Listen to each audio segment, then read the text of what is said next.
오늘은 왕으로 선택된 사울 그 말씀이 있는데요. 일단 사무엘상 배경이 굉장히 중요합니다. 여러분들이 사사시대부터 시작해서 이 사무엘, 마지막 사사라고 보통 말하는데요. 블레셋이라는 나라 이름을 많이 들어봤을 겁니다. 계속해서 블레셋이 쳐들어와서 이스라엘을 못 살게 하고 공격했다는 그런 구절들이 꽤 많습니다. 그래서 삼손도 블레셋하고 싸웠던 이야기거든요. 그런데 이 블레셋이 원래는 그리스 쪽에 있었던 사람들입니다. 그래서 그리스 쪽에서 이 이스라엘 해안가로 이주를 해온 사람들인데요. 특별히 그 당시에 철기 문화를 가지고 있었습니다. 그런데 이스라엘 사람들은 청동기 문화였거든요. 쉽게 말해서 칼하고 철로 만든 칼하고 옛날에 동으로 만든 칼하고 싸우는 격입니다. 게임이 안 되죠. 상대가 안 됩니다. 그래서 블레셋이 훨씬 강했습니다. 그래서 늘 침공했고 늘 이스라엘이 패배하는 이런 형국이었습니다. 그런데 더군다나 블레셋은 왕이 있었습니다. 또한 주변 국가들도 그 당시에 왕이 세워졌습니다. 모압이라든가 암몬 이런 나라들도 다 왕이 있었는데 이스라엘은 왕이 없었죠. 특별히 이스라엘은 신정국가였기 때문에 하나님이 왕이셨습니다. 그래서 이제 그때 전쟁이 일어나면 하나님께서 사사를 세우셔가지고 직접 사사를 통해서 전쟁을 할 수 있도록 주님께서 능력 주시고 힘을 주셨죠. 그런데 그 사사가 죽고 나면 또 문제가 일어납니다. 왕을 세운 나라들은 보통 왕의 아들, 왕의 친척 이렇게 해서 왕권이 이어지기 때문에 안정된데 이 사사를 세웠다 이 말은 사사가 죽고 나면 어려움이 생길 수밖에 없는 그런 구조였습니다. 그래서 뭘 원했을까요? 자연스럽게 이스라엘 백성들은 왕을 원했습니다. 우리에게도 왕을 세워달라. 이 왕이 없어서 우리가 주변 국가들에게 침공을 받고 있고 이렇게 괴로움을 겪고 있다. 그래서 이걸 간절히 사모합니다. 실제로 사무엘상 앞부분도 왕을 달라. 지속적으로 요구하죠. 오늘 본문에서도 9장에서도 그 대목이 나옵니다. 그래서 16절에 보면 내일 이맘때 내가 베냐민 땅에 한 사람을 내게로 보내리니 너는 그에게 기름을 부어 내 백성 이스라엘의 지도자로 삼으라. 왕으로 삼으라. 그가 내 백성을 블레셋 사람의 손에서 구원하리라. 내 백성의 부르짖음이 내게 상달되었으므로 내가 그들을 돌보았노라 하셨더니 이 부르짖음, 기도했다는 거죠. 그래서 왕을 달라. 하나님께 왕을 달라고 계속해서 부르짖었다. 이 이야기를 합니다. 하나님께서 말씀하신 거잖아요. 사무엘에게. 그리고 20절에도 보면 이런 구절이 있습니다. 사흘 전에 일은 내 암나기들을 염려하지 말라. 찾았느니라. 온 이스라엘이 사모하는 자가 누구냐? 너와 내 아버지의 온 집이 아니냐 하는지라. 이것은 사무엘이 사울에게 지금 말하고 있습니다. 그래서 온 이스라엘이 사모한 자가 누구냐? 사모했다는 겁니다. 계속해서 원했다는 거죠. 왕을 원했는데 바로 너다. 그 이야기를 지금 사무엘이 사울에게 하고 있는 것입니다. 이처럼 이스라엘 사람들은 우리가 전쟁에 진 이유가 뭐냐? 블레셋에게 고난을 받는 이유가 뭐냐? 왕이 없기 때문이다. 이렇게 이야기를 합니다. 그런데 실질적으로 왕이 없었습니까? 아니죠. 있었죠. 바로 하나님께서 내가 너의 진짜 왕이다. 이걸 늘 말씀하셨는데 이스라엘 백성들은 왕을 요구한 겁니다. 지금. 이거 배반이죠. 배신이죠. 반역이죠. 하나님 입장에서 보면 이건 반역입니다. 왕이 있는데 보이지 않는다고 해서 우리에게 보이지 않는 왕은 필요 없다. 이겁니다.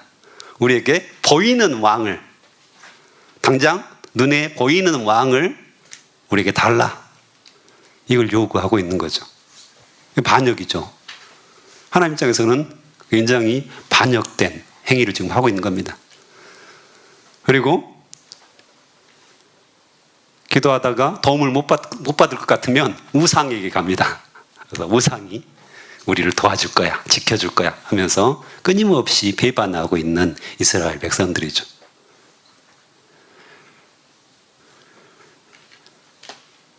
그래서 하나님은 그래도 그 간절한 부르짖음에 응답을 하십니다. 이거 말이 안 되는 건데 하나님을 거부하고 하나님이 왕이 아니다고 지금 거부하는 그 이스라엘 백성들이 그래도 블레셋으로부터 구원하기 위해서 조금 전 말씀처럼 부르짖음에 응답하시고 왕을 세웁니다. 그리고 왕의 조건들에 대해서 쭉 왕이 어떤 일들을 할 것인가 그거에 대해서 지난 시간에 말씀을 하셨잖아요. 그래서 그렇게 왕을 세우려고 명령을 하시죠. 세우라고. 그래서 오늘 이제 9장 1절 2절에서 베냐민 지파의 기스라는 사람의 유력한 사람인데요. 이 사람의 아들 사울 이야기를 시작합니다. 초대 왕이잖아요. 근데 우리가 너무 선입견을 가지고 있습니다. 사울왕 하면 뭔가 실패하고 하나님께 불순종하고 하나님으로부터 버림받았던 왕이라고 생각되는데 실제로는 처음에는 그렇지 않습니다. 그 선입견을 조금 버리시고 이 사울 왕이 어떤 사람이었는가는 오늘 좀 우리가 살펴볼 필요가 있습니다. 그래서 2절에 보면 그 이름은 사울이요 준수한 소년이다 했어요. 그다음에 이스라엘 자손 중에 그보다 더 준수한 자가 없고 키는 모든 백성보다 어깨 이만큼 더 컸더라. 굉장하죠? 그래서 일단 외모적으로 봐도 굉장히 출중했던 준수했던 사람이다. 하지만 이건 뭐 장점이 될 수는 없죠. 실제로 다윗을 선택할 때 사무엘상 16장 7절에 보면 이런 말씀이 나와 있는데 그 용모와 신장을 보지 말라. 사람은 외모를 보거니와 나 여호와는 중심을 보느니라. 이 사울이 겉모습으로 준수했지만 하나님께서는 그 겉모습, 외모를 보지 않고 중심을 본다고 분명하게 말씀하시거든요. 그렇다면 이 사울이 선택받은 왕으로 세움을 받은 거잖아요. 이 사울이 선택받은 중심은 뭐였을까요? 중요하겠잖아요. 그냥 겉모습, 준수한 모습으로 하나님께서 너 왕 되라 이렇게 선택하지는 않으셨을 거라는 거죠. 분명히 이 사울에게 그 중심에 귀한 모습이 있었다는 건데 그것을 오늘 좀 살펴볼 수가 있습니다. 첫 번째로 살펴볼 것은 3절에 보면 암나기를 잃었다고 했잖아요. 아버지가 암나기를 잃었는데 사울에게 말을 합니다. 너는 일어나 한 사환을 데리고 가서 암나기들을 찾으라 이렇게 말을 하죠. 그랬더니 4절에 보면 그가 에브라임 산지 살리사 땅으로 두루 다녀보았으나 찾지 못하고 못 찾았죠. 그 다음에 사알림 땅으로 두루 다녀보았으나 그곳에도 없었고 베냐민 사람의 땅으로 두루 다녀보았으나 찾지 못하니라. 얼마나 찾아다녔더니 5절에 보면 이제 돌아가자.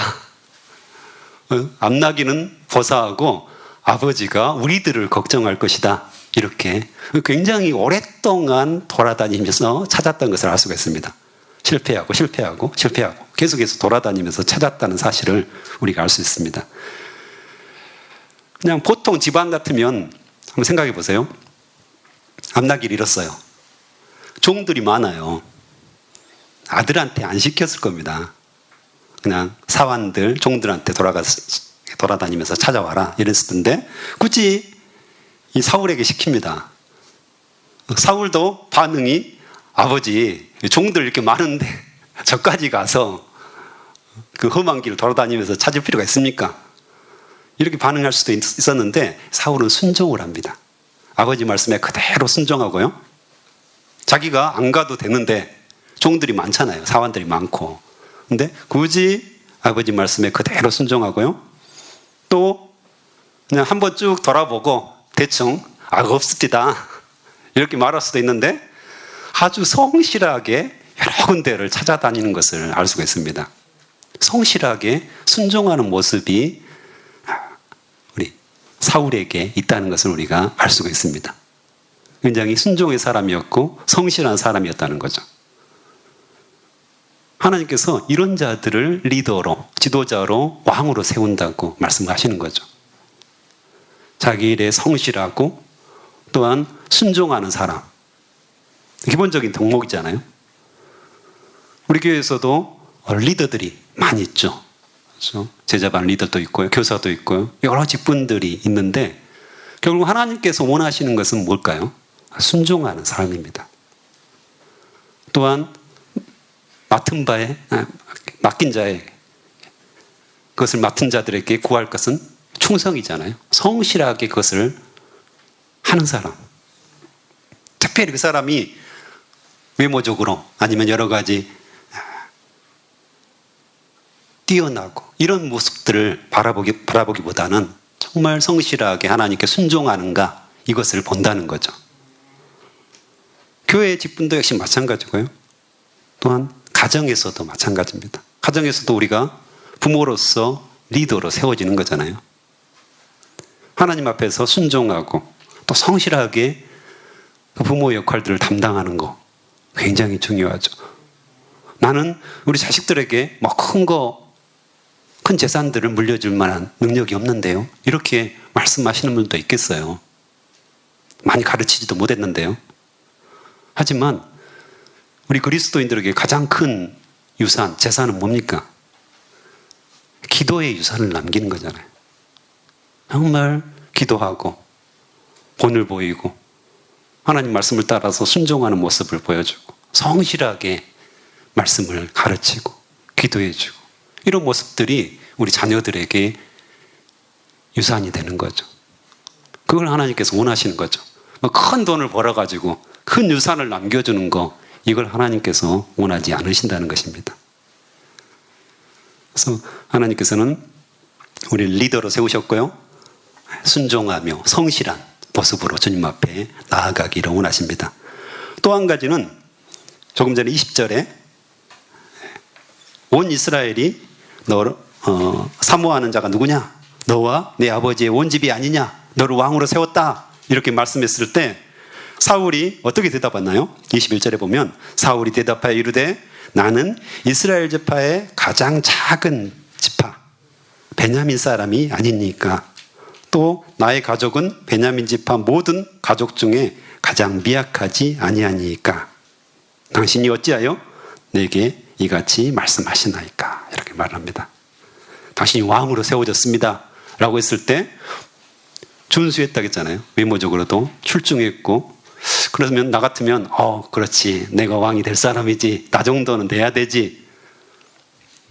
키가 어깨보다 더 높았다니까 굉장히 컸죠. 그런데 겸손하게 자기를 낮춥니다. 실제로 베냐민 지파는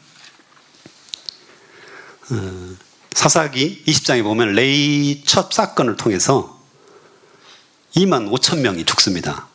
이스라엘 전체 사람들과 싸워가지고 600명만 남기고 다 죽이죠. 근데 굉장히 적었죠. 이제 숫자적으로도 그 당시에는 다 죽었으니까요. 남자들이 다 죽었으니까 그게 사실이었죠. 하지만 사울은 겸손하게 자기를 낮춥니다. 자기의 모습을 정확하게 이해하고 있고요. 하나님밖에 바랄 사람이 없습니다. 이런 겸손한 태도를 취하는 거죠. 이걸 하나님께서 귀히 보시죠. 교만하지 않고 겸손하게 하나님께 무릎 꿇을 수 있는 자, 하나님께서 모든 것을 하실 수 있는 그런 분임을 인정하는 자, 리더는, 지도자는, 왕은 이런 사람이어야 됩니다. 우리가 교회에서 직분 조금 전에 또한 가정에서 직분들, 또 직장에서 직분들을 맡잖아요. 그때 우리가 겸손하게 그것들을 담당하고 초심을 잃지 않고 그 일들을 담당하는 거죠. 이 초심을 잃지 않는다는 건 이제 굉장히 중요하죠. 근데 사울은 나중에 이제 이 초심을 잃어버리잖아요. 어쨌든. 그래서 우리가 겸손하게 우리는 하나님밖에 없습니다. 하나님이 전부이십니다. 하나님만 붙들고 저는 갑니다. 이런 순전한 마음들이 우리에게 필요합니다. 특별히 하나님의 일을 담당하는 사람들, 이 사람들은 겸손하게 자신을 낮추고 나아가는 것이 굉장히 필요하다는 것입니다. 이처럼 사울에게는 귀한 모습이 있었습니다. 그래서 하나님께서 보시고 왕으로 세웁니다. 그런데요, 왕으로 이 세우는 과정도 아주 드라마틱합니다. 처음에 어떻습니까? 아버지가 암나귀를 잃어버렸고 그 암나귀를 찾으라고 이제 말하니까 두루두루 돌아다니다가 못 찾았잖아요. 그래서 이제 돌아가려고 지금 생각했잖아요. 이 사건들이 처음에 일어나죠. 그런데 어때요? 중간에 보면 사울이 그러지 말고 여기 하나님의 사람 사무엘이 가까이 있으니까, 이쪽 성이 있으니까 우리가 그분에게 가가지고 암나귀가 어디 있는지 좀 물어보자, 이렇게 하죠. 그래서 이 사건이 또 일어나잖아요. 근데 막상 가보려고 하니까 애물이 없어요. 보통 그런 것들은 물으려고 하면, 질문을 하려고 하면 아마 그 당시에는 애물을 들고 갔나 봐요. 근데 이제 애물이 없다 그랬더니 사환이 또 해결책을 제시하죠. 은 한 세겔에 4분의 1이 있다. 8절에 보면요. 그래서 드디어 10절에 하나님의 사람이 있는 성으로 가죠. 그랬더니 거기서 누구를 만납니까? 물 기르러 오는 소녀들을 만납니다. 하나님께서 딱 배치를 하셔가지고요. 그래서 13절에 보면, 마지막 번에 보면 그러므로 지금 올라가서서 곧 그를 만나리이다 하는지라, 이렇게 사람을 배치해가지고 길을 안내하는 것처럼 이렇게 안내하고 있습니다. 또한 15절에 보면 사울이 오기 전날에 여호와께서 사무엘에게 알게 하였다는 거죠. 내일 이맘때에 한 사람을 만나게 될 터인데, 베냐민 사람 한 사람을 만나게 될 터인데 그를 왕으로 세워라, 이렇게 이미 말씀을 하시죠. 또한 17절에 보면 사무엘이 사울을 처음 만나잖아요. 그때 또 하나님께서 말씀을 하셔가지고 이 사람이다, 이 사람을 왕으로 세워라, 이렇게 분명하게 말씀하시죠. 사울의 관점에서 보면 어때요? 이 모든 일들은 우연히 일어났죠. 그리고 사무엘을 만났지만 하나님과 사무엘 입장에서 본다면 모든 것들이 계획된 일이었죠. 특별히 하나님께서 하나하나 만남을 계획하시고 사건을 일으키셔서 결국에는 사울이 사무엘을 딱 만나고 그 만남을 통해서 왕으로 세워지는 역사가 일어나는 것을 봅니다. 어찌 보면 일상적인 일이죠. 암나귀를 잃어버린다든가 이런 것들은 그 당시에는 굉장히 일상적인 일이었습니다. 들판에다가 암나귀라든가 뭐 양들을 이렇게 놓아서 키우니까 한 마리 정도는 잊어버리는 것들은 당연한 일들이죠. 일상적인 일이죠. 그 일상적인 일을 통해서 하나하나 이끌어 가시는 하나님의 손길, 하나님의 역사를 볼 수가 있습니다. 그래서 그 사건들을 통하여서 이 이스라엘 백성들의 이 부르짖음에 응답하시고 드디어 왕을 세우시는 거죠. 하나님께서 택하시는 왕, 하나님께서 기뻐하시는 왕을 세우는 하나님을 볼 수가 있습니다. 우리 일상생활에서 수많은 만남들 있습니다. 그냥 하루하루 지나가잖아요. 그렇죠? 하루하루 지나가고 우연히 카톡을 한다든가 우연히 전화를 한다든가 또한 우연한 만남들, 교회에서도 역시 마찬가지로 수많은 사람들을 만납니다. 맞죠? 직장에서도 그렇고요. 그런데 이 만남들 하나하나가 굉장히 귀한 겁니다. 왜냐하면 그냥 우연히 일어나는 일이 하나도 없다는 거죠. 우리가 하나님을 딱 믿는 순간 어때요? 모든 사건과 모든 만남들은 우연히 어쩌다가 일어나는 일이 하나도 없습니다. 진화론자들이 주장하는 것처럼 우연히 그렇게 되어지는 일은 하나도 없다는 거죠.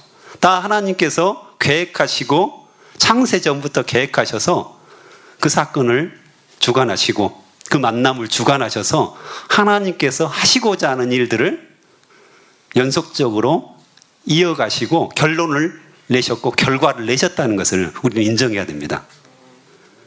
그래서 그 만남들을 굉장히 소중히 여기는 것들이 필요하죠. 제가 지난주까지 한 달간의 훈련이 있었습니다. CCC에서. 그래서 간사들이 이제 받는 훈련이었는데요. 일주일간, 한 달 전에 일주일간 이제 합숙 훈련을 이렇게 하고요. 그 다음에 그 후에 25일간 사역 동역자 개발이라고 해가지고 후원자들을 이제 개발하는 훈련들을 했습니다. 저희들은 이제 후원을 받고 살기 때문에 이렇게 사람들을 이렇게 만나야 되죠. 전화도 하고 카톡도 보내고 한 달 동안 계속해서 그 일들을 했습니다. 그래서 뭐 한 사람이 한 10번도 받고 카톡과 문자를 계속해서 보내서 동기부여하고 이 일이 왜 필요한지, 이 일을 왜 우리가 동역하는 것이 중요한지, 하나님 나라 확장을 위해서 어떻게 저는 일하고 있는지, 어떻게 사역하고 있는지 이것을 이제 알려주고 후원을 요청하는데, 그 중에 이제 한 분, 기억에 남는 분이 있는데요. 오랫동안 지금 거의 20년 넘게 저를 후원하는 한 권사님이 계셨습니다. 이제 그분께 이제 계속해서 소통하다가, 문자로 소통했죠. 문자로 소통하다가, 그분께 이제 그 프로그램 중에 하나입니다. 그분께 이제 자녀들이라든가 지인들을 소개시켜주도록, 그래서 자녀들에게 이렇게 선교사를 후원하고 간사를 후원하고 하나님의 일을 하는 사람을 후원하는 것은 자녀들에게 귀한 유산을 남겨주는 것입니다. 유산을 남겨주는 겁니다. 돈을 남겨주는 것이 아니라 후원할 수 있도록 기회를 주는 것, 이 자체가 굉장히 큰 유산이다. 이걸 이제 동기부여했습니다. 그랬더니 그분이 당신의 딸을 소개를 해줬습니다. 그 따님이 이제 후원을 시작했죠. 그래서 그 따님에게도 이제 감사 인사를 하면서 혹시 지인들이 있으면 저를 소개시켜 줄 수 있겠습니까? 해가지고 그 문자를 그분들에게 보낼 수 있는 문자를 다 작성해가지고 저를 소개하는 문자죠. 보냈습니다. 이거 이제 그냥 보내시면 됩니다. 그랬더니 그분이 또 직장의 사람들 그분들에게 쭉 보냈더라고요. 그래가지고 그분 중에 보낸 분 중에 한 분이 저에게 또 후원을 작정하시고 이렇게. 그래서 하나님께서 전혀 모르는 분들을 저에게 이렇게 연결, 만남을 통해서 소개시켜 주시고 후원을 작정하시는 것을 보았습니다. 그래서 저는 전혀 기대하지 못했죠. 그냥 저는 이분을 알고 있으니까 이분에게 후원을 받고 이분과 함께 이렇게 동역하는 것, 이 기쁨이 있었는데 하나님의 계획은 오히려 이분의 지인, 그 다음에 또 그 지인의 다른 지인을 계속해서 연결시켜주는. 그래서 이런 것들을 보면서 이 하나님께서 이것들을 다 계획하셨고 저는 감히 도전할 수 없었던 일들을 하나님께서는 하시는구나. 하나님의 목적을 위해서, 하나님께서 하시고자 하는 일을 위해서 하나님께서는 계획하셨고 만남들을 하나하나 이어가시는구나. 이걸 경험했습니다. 그래서 내가 한 사람을 만나도 굉장히 소중하구나. 이분들이 정말 하나님께서 나에게 붙여주신 귀한 분들이고 이분들을 대하는 이 자체가 나에게는 귀한 하나님의 일들을 담당하는 것이구나. 이것을 경험했습니다. 오늘 또 우리에게 수많은 사람들을 붙여주실 겁니다. 그냥 우리는 우연히 만나서 스쳐 지나가는 사람들이라고 생각하는데 그 한 사람 한 사람의 영혼, 우리가 주의 깊게 만남을 갖는다면 하나님의 계획을 발견하게 될 것이고 하나님의 뜻들을 우리가 수행하는 놀라운 일들을 담당할 것입니다. 문자로든 전화로든 만남으로든 하나님께서는 역사하실 거라고 저는 확신합니다. 그래서 함께 기도하겠습니다. 하나님 감사합니다. 주님께서 오늘 사울을 왕으로 세우는 귀한 역사들을 담당하는 것들을 보았습니다. 우연한 만남을 통하여서 하나님의 계획들을 이루시는 하나님의 모습들을 우리가 보게 되었습니다. 우리에게도 계속해서 수많은 만남들이 있는데 그 만남들을 소중하게 여길 수 있도록 주여 인도하여 주시옵소서. 또한 사울을 왕으로 세우면서 외모로 보지 않으시고 그의 중심이 하나님께 순종하고 성실하게 주님을 순종하는 그런 모습을 보시고 왕으로 세우신 것을 감사합니다. 또한 겸손하게 자신을 낮추고 하나님만을 바라보는 자를 왕으로 세운 것을 우리가 보게 되었습니다. 우리도 동일하게 그렇게 살게 도와주시옵소서. 우리를 부르셨고 왕 같은 제사장으로 부르셨사오매 우리가 하나님 말씀에 순종하는 자 되게 하시고 또 성실하게 담당하게 하시고 겸손하게 담당할 수 있도록 주여 축복하여 주시옵소서. 감사합니다. 예수님의 이름으로 기도합니다.